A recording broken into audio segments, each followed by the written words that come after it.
The 14th round of talks were held on 12 January 2022. The expectations are many as there are many differences as perceptions are different of the respective governments. The basic one is that the Indian government wants to address the issues holistically across the board, whereas China is keen to address the issues one by one and de-link the issues. In this case, this has to be driven top-down by the political leadership as this would involve a give and take. The question is how much each side is prepared. The Indian Army Chief of Army Staff, in his annual press conference, has stated that the border issues need to be resolved. War is the last option and the Indian Army is prepared. Not really, as muscle flexing and testing the resolve of the adversary and mind games across the board are a dynamic process. It needs a watchful eye to ensure that a minor incident doesn't spiral out of control. Now that India has mirrored the Chinese deployment, the push to develop the infrastructure has been the focus so far. China, in addition, has been developing the border villages and creating grounds to stake claims to the disputed territories.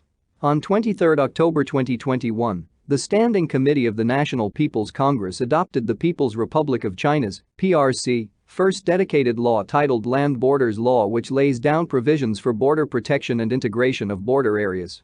It has 62 articles and 7 chapters. The law is belligerent and is not taking into account the viewpoint of its neighbors. By legislation of this law, it has created legitimacy on the disputed territories, thus arm-twisting a weak neighbor to accept its point of view. This, in a way, lays down rigidity on itself and leaves no room for negotiations as it's the my way or highway approach.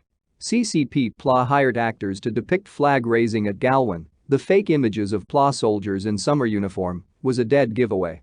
The Indian Army ITbp gave a quick riposte on posting the picture of Indian Army soldiers at Ground Zero at Galwan. India needs to be watchful of not falling into this race as the economic cost will be too high. The Chinese economy may be a shade better, but nevertheless, it is burdened by its trillion-dollar NPAs, and in its quest to dethrone as the only superpower of the globe, it has spread itself thin and thus exposing many of its vulnerabilities. India by itself may not be able to match the Chinese on a global platform. However, it can squeeze the sea lines of communications through its domination effectively by itself.